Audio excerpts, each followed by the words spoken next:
Clara Westley never remarried. Not because of bitterness, nor loyalty, nor some romantic vow whispered into the wind. She simply never found anyone who made her feel the way George Sullivan did, anchored, seen, known. Not even after 70 years. It was the spring of 1946, in a world still trembling from the war's ruin, when fate brought Clara and George together. The city, scarred by loss yet determined to rebuild, pulsed with hope and quiet resilience. George, home on leave from his service as a bomber pilot, arrived with a worn steel cane, a fractured leg still mending, and eyes that betrayed both the horrors he had witnessed and a gentleness that belied them.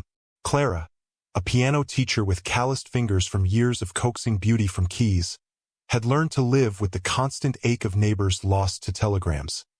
Each message a reminder of the world's fragile nature. They met at a modest community dance in a refurbished hall in post-war London. As the strains of a wartime jazz number filled the air, George caught Clara's eye from across the room. His smile was subtle yet disarmingly sincere.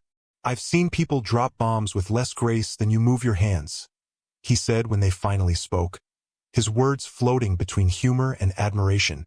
In that moment, amidst the echo of bomb sirens and whispered fears of another dark day, something sparked between them, a warmth that would sustain them long after the music faded. Their courtship was as swift as it was quiet. Within 6 weeks, they were married in a small, unadorned chapel. There was no grand fanfare, no lavish honeymoon. Only two souls determined to carve out a sanctuary of tenderness in a world still reeling from devastation. They moved into a borrowed cottage near Albany, where the future, uncertain as it was, felt real. George took on various flying jobs to support their modest life, and Clara filled her days teaching scales and sonatas to neighborhood children, the soft notes of her piano echoing the rhythms of hope. For 2 years, they built a life together that was simple but filled with moments of intimate joy, shared soups on cold evenings, whispered secrets under threadbare blankets, and a promise that they would face whatever came next together. George was ever vigilant. He was alert in a way that suggested he carried burdens that he dared not share.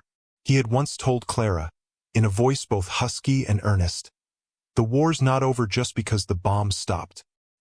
He never elaborated further, and though Clara often wondered about his meaning, she trusted him implicitly. Then, in March 1948, everything changed.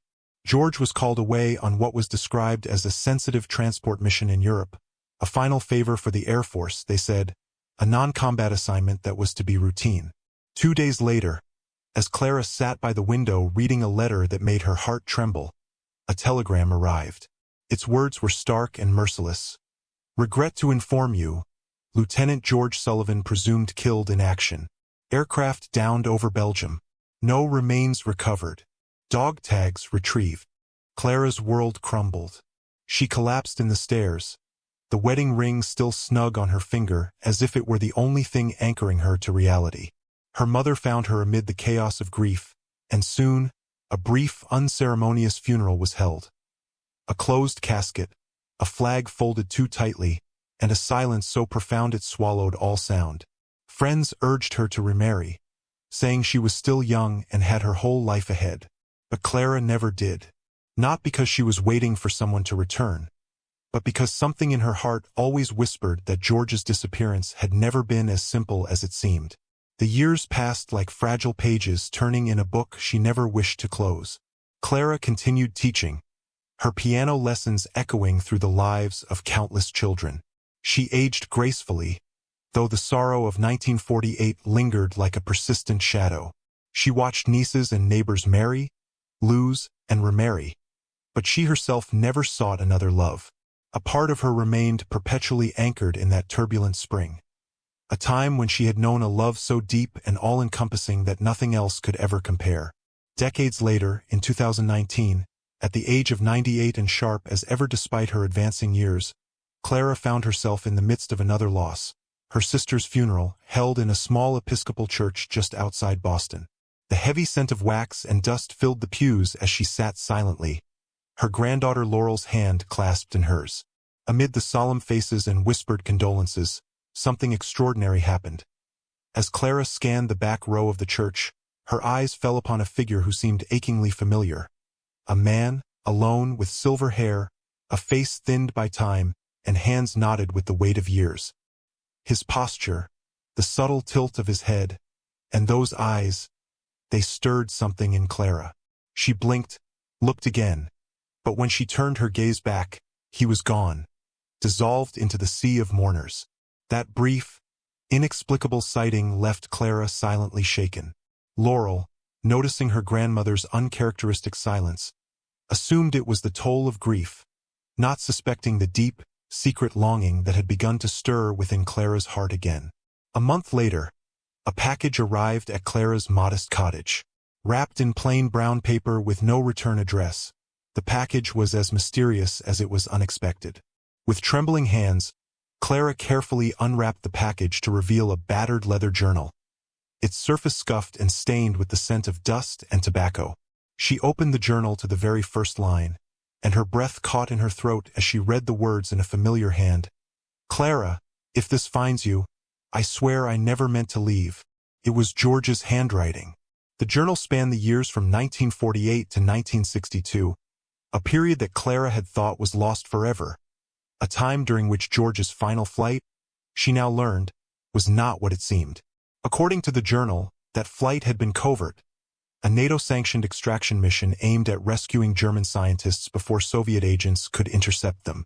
The mission had been compromised, and rather than being shot down in Belgium as the telegram had stated, George's plane had been redirected.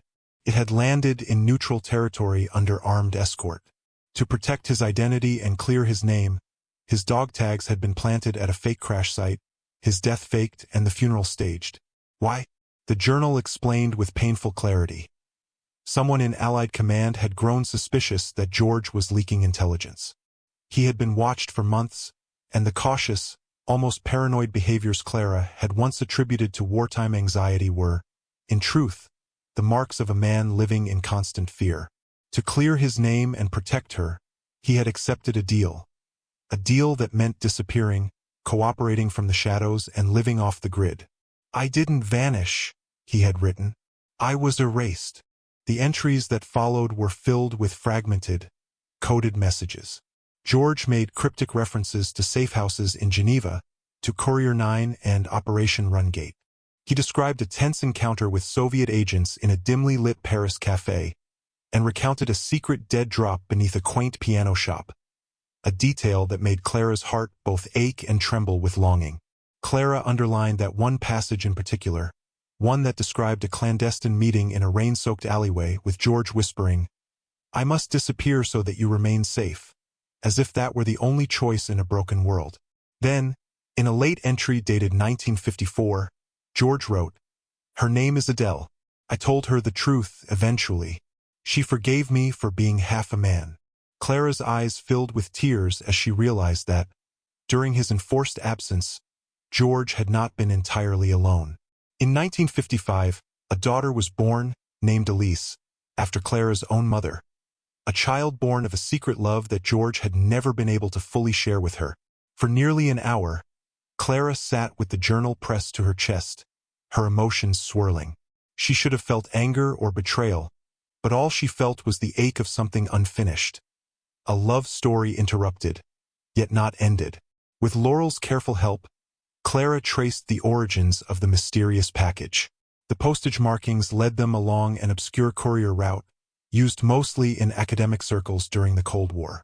They connected the trail to a Cold War historian in Zurich, who confirmed that George, under the alias Edward Crane, had been officially declared dead in 1972 of heart failure in Lucerne, and buried in an unmarked grave as per military protocol.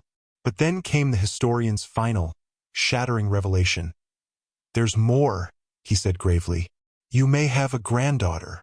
Laurel, with her innate detective's curiosity, set to work tracing birth records. It wasn't long before she uncovered the details of a young woman named Elise Crane, a retired teacher living in Utrecht, aged 67. The revelation was both beautiful and painful.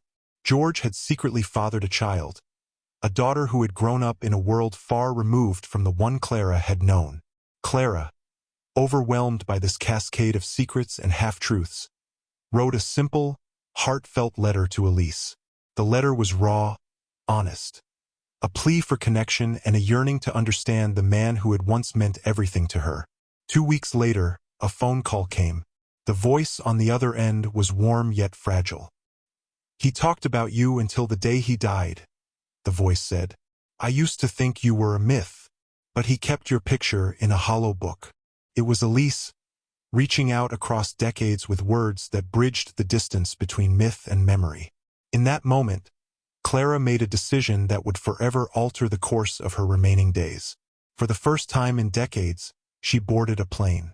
Though her body was weathered and her hands trembled at the thought of travel, the desire to meet this daughter, this living testament to the man she had loved, became irresistible.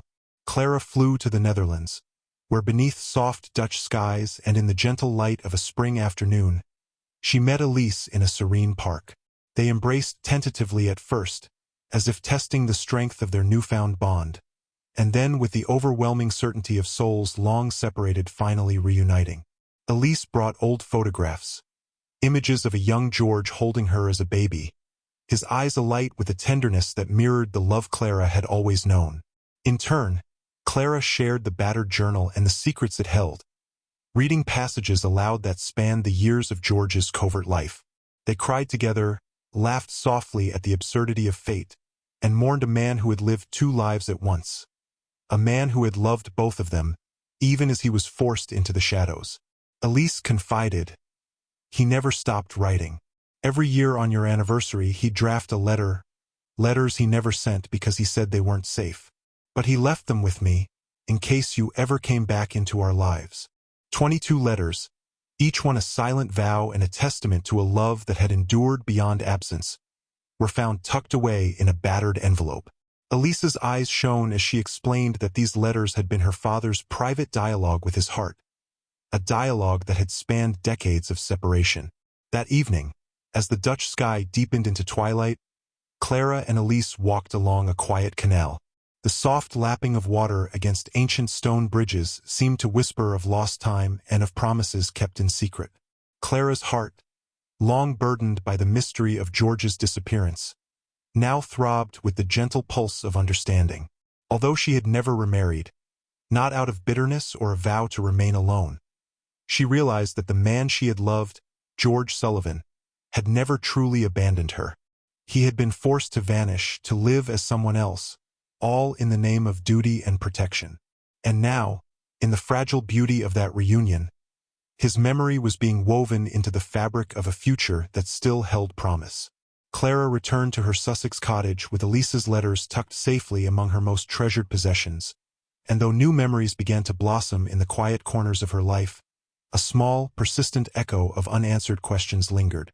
Even as she resumed her daily routines, morning tea in the garden, piano lessons for the neighborhood children, and long afternoons spent poring over old photographs and journals, the mystery of George Sullivan's secret life pressed gently against her heart. It was as if each day carried the promise of further revelations, hidden like delicate notes in an unfinished symphony. One crisp autumn afternoon, when the sky was a brilliant tapestry of amber and violet, Clara sat on the back porch with Elise and Laurel gathered close. The air was cool and filled with the scent of wood smoke and freshly fallen leaves. As they sipped tea, Elise spread out a collection of documents that had come to light over recent months. A series of declassified memos, faded dispatches, and handwritten scraps that hinted at one final chapter in George's extraordinary journey. In one of the memos, dated early 1952, a phrase caught Elise's eye: "Reunion authorized under exceptional circumstances." It was brief and coded, but it suggested that there had been plans, however secret, for a moment when George might be allowed to reconnect with the woman he loved. Laurel, who had grown up hearing fragments of the story, leaned forward. Do you think he planned to come back? Even if only for a day?" she asked, her voice trembling with the mixture of hope and trepidation that had defined so much of their family's legacy. Clara's eyes glistened as she carefully traced the inscription on her gold wedding band. "I always believed that somewhere, somehow he meant to return," she murmured. "He left behind more than just these words in a journal. He left a promise that I might see him again, even if just in a fleeting moment. Her voice was soft, yet every word resonated with a quiet certainty born of a lifetime of waiting. In the weeks that followed, with Elise's relentless dedication and Laurel's meticulous research, the trio began to piece together the final fragments of George's clandestine career. Elise discovered that the courier route that had delivered the journal and the package was tied to an obscure intelligence branch that specialized in reuniting operatives with their loved ones under strict conditions. A retired intelligence officer, contacted through a discreet channel by Elise, confirmed that there had indeed been a program, a long-forgotten protocol, that permitted certain operatives, once they had served their purpose, to be granted a brief period of reintegration before they were required to vanish again or settle into a new identity.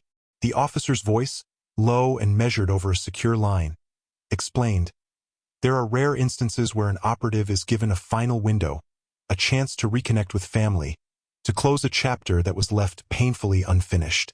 It is not common, but it does happen. The paperwork from that era is sparse, but your George Sullivan's file does contain a reference to such a reunion." That reference sparked an urgent flurry of activity.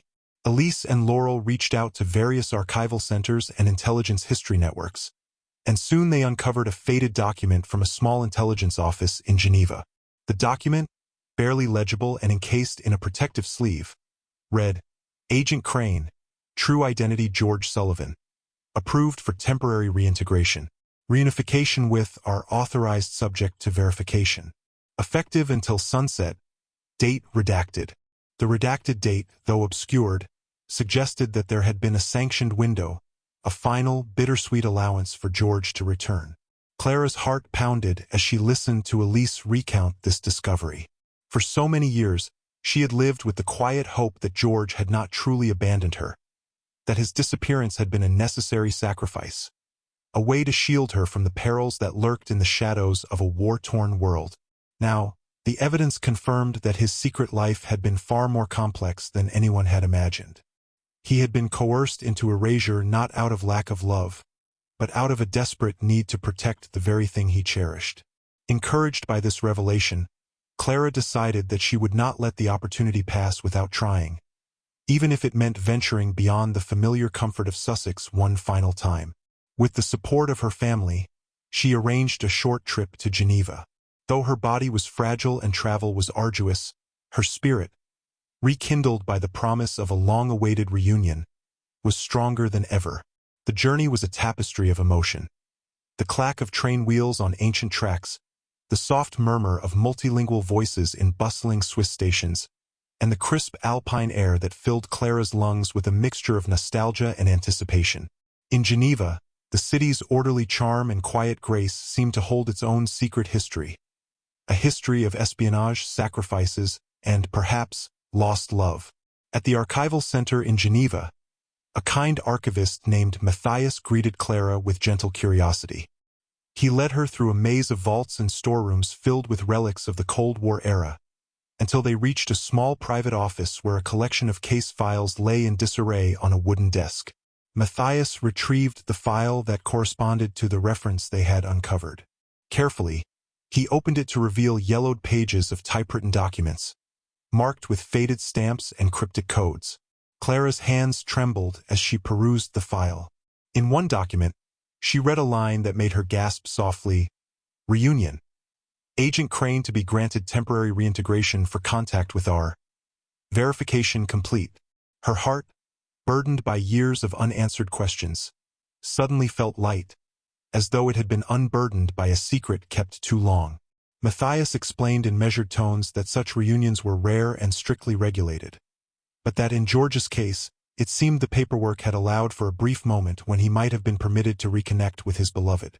Before long, a follow-up document revealed a small, handwritten note in the margins.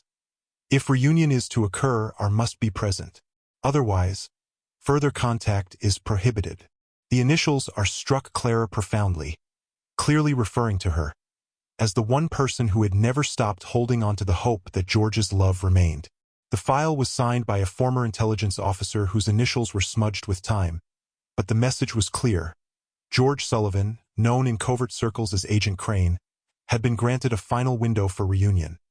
A window that, if Clara were to claim it, might allow her to see him once more. Matthias looked up, noticing the tear glistening in Clara's eye. "Do you wish to take this chance?" he asked quietly. Clara hesitated, her mind racing back over the decades of silent longing, the persistent ache of absence. But then, as she clutched the gold ring in her hand, the same ring inscribed with George's promise, she felt a surge of determination. "Yes," she whispered, her voice resolute despite her frailty. "I have waited too long to let this chance pass." That very afternoon, with the archival documents secured in a protective folder and her heart buoyed by the possibility of reunion, Clara boarded a train bound for the outskirts of Geneva. Her family, in Sussex and in the digital connections made by Elise and Laurel, followed every step with bated breath. On the train, as the Swiss countryside unfolded in a series of picturesque landscapes, Clara allowed herself to remember the past, not with sorrow, but with a gentle acceptance of what had been and a hopeful curiosity about what might be. The train arrived at a small station near a quiet village on the edge of a sprawling lake. Matthias had arranged for a discreet meeting with a local contact, a man who had once been involved in the reintegration program. In a modest cafe overlooking the lake, Clara met the contact, a middle-aged gentleman with kind eyes and a soft-spoken manner. Over steaming cups of coffee, he explained that, while the window for reunion had long since closed officially, there had been whispers that some operatives, if they survived, found subtle ways to reconnect with those they loved. "Not in the way we imagine, perhaps," he said, "but sometimes fate grants a second glimpse, a fleeting moment of closure." His words, though vague, were imbued with the promise of something long awaited. As the afternoon waned into early evening, Clara found herself standing alone on a small stone bridge overlooking the lake. The gentle lapping of water against the embankment, the soft murmur of a distant choir from a nearby church, and the cool breeze carrying the scent of pine and fresh water all converged to create a moment that felt suspended in time. With the archival documents secure in her satchel and the gold ring warming her palm, she closed her eyes and whispered, "George, if you're out there, come back to me." It was then that, seemingly from the stillness itself, a voice broke the silence. A soft, hesitant murmur carried on the wind. Clara opened her eyes, heart pounding. On the far side of the lake, a figure emerged from the shadows.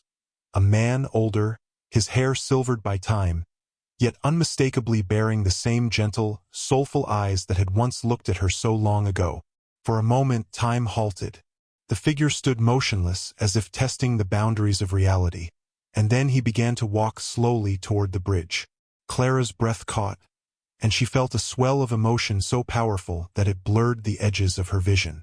As the man approached, his steps tentative but filled with purpose, Clara reached out. "George," she called softly. The figure paused, and then, with eyes that shone with recognition and unshed tears, he replied, "Clara." His voice, though frail and tremulous, carried the unmistakable timbre of a man who had never stopped loving her. They met at the center of the bridge, where the cool water below seemed to mirror the depth of the reunion. In that charged, silent moment, the years melted away. The aching void of 70 years collapsed into a single heartbeat. George, once known as a bomber pilot and covert operative, now stood before her as a man who had borne the weight of secret missions and silent sacrifices. His presence, though marked by the passage of time, exuded the same gentle warmth, the same quiet determination that had captivated her decades ago. There was no elaborate ceremony, no dramatic declarations, only a tender embrace. As they held each other, the gentle murmur of the lake and the rustling of nearby trees provided a soft symphony to the reunion. George's voice, barely above a whisper, trembled with emotion as he explained, "I never stopped writing to you, Clara. Every day, I carried your memory with me, hidden in the silence of my heart. I was forced to disappear, to erase myself, to protect you. But I never truly left." Tears streamed down Clara's face as she pressed her forehead against his, her heart finally full.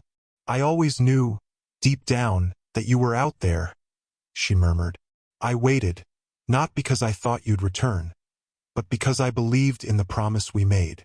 His hands, roughened by years of hardship, gently traced the lines on her face, as if reaffirming the love that had sustained them both. In the days that followed, Clara and George stayed together in that tranquil village by the lake, where the ordinary rhythms of life began to heal the wounds of a turbulent past. They walked slowly along winding paths, their conversation soft and reflective as they recounted fragments of memories from a time when the world had been at war and love had been both a refuge and a risk. George shared details of his covert missions, his struggle to maintain a semblance of his true self amid the demands of a shadowy existence, while Clara spoke of the steady, quiet strength that had sustained her through years of loneliness and uncertainty. Elise and Laurel visited as often as they could, their presence a constant reminder that family and love endured despite the passage of time. At each gathering, the story of George's secret life was recounted not with bitterness, but with a bittersweet reverence for the sacrifices that had kept his promise alive. The battered leather journal and the golden ring, inscribed with the words, "To Clara, all my tomorrows, H," became cherished symbols displayed in a glass case in the family's study, a testament to a love that had defied time and the cruelty of fate. One evening, as the sun dipped low over the lake and painted the sky in hues of rose and gold, the family gathered on the porch of the cottage for a quiet celebration. It was a small, impromptu gathering, a toast to new beginnings and the healing power of truth. George, sitting beside Clara, took her hand in his. "I have spent so many years in silence, believing I was protecting you," he said softly. "But now, as I look into your eyes, I know that every moment away was a moment spent loving you from afar. I regret the years lost, but I cherish the time we have now." Clara's eyes shimmered with tears of both joy and relief. "I have always known in my heart that you were out there," she replied. "Even in the darkest moments, I felt your love as a steady light, guiding me. Now I am finally home." The family listened in silence, the gentle murmur of conversation blending with the soft evening breeze. In that moment, every unanswered question and every shadow of doubt was dispelled by the quiet certainty of their reunion. The scars of the past, though still present, were transformed into the tapestry of a future filled with hope. George and Clara spent the rest of their days together with a tender appreciation for the love that had survived decades of separation. A love that had been tested by war, hidden behind layers of secrecy, and finally restored by the enduring power of faith and resilience. In the quiet comfort of the Sussex cottage, as morning light spilled over a garden in full bloom, Clara and George began each day with simple rituals. A shared cup of tea, gentle walks along the familiar paths, and moments of silent reflection on the porch. The golden ring on Clara's finger, with its secret inscription and delicate marks, shone as a constant reminder of the promise made so many years ago. It was no longer just a relic of the past. It was a symbol of the enduring bond between two souls who had never truly been apart. Elise and Laurel continued to preserve the family history, compiling photographs, letters, and journal entries into a chronicle that celebrated both the hardships and the triumphs of a love that had transcended the boundaries of time and duty. Their story became a beacon for others, a reminder that even when the world seems determined to tear us apart, true love finds a way to return, to heal, and to bring us home. On a bright spring morning, as the first blossoms of the season unfurled in the garden and birds filled the air with joyful song, Clara sat on the porch with George by her side. Their hands were intertwined, and the warmth of the sun and the gentle murmur of life around them filled the space with a sense of peace that had long eluded them. George leaned in close and whispered, "I never stopped writing, Clara. I never stopped loving you. All my tomorrows have been waiting for this moment." Clara smiled, her heart full, and replied, "And I always knew you'd come back. Our love was never truly lost. It was just waiting for us to find it again." In that simple exchange, decades of separation, silence, and sacrifice melted away, leaving only the bright promise of a new beginning. As the day unfolded, the family gathered for a quiet celebration of reunion and remembrance. A small, heartfelt ceremony in the garden, where memories of war and loss were transformed into stories of resilience and hope.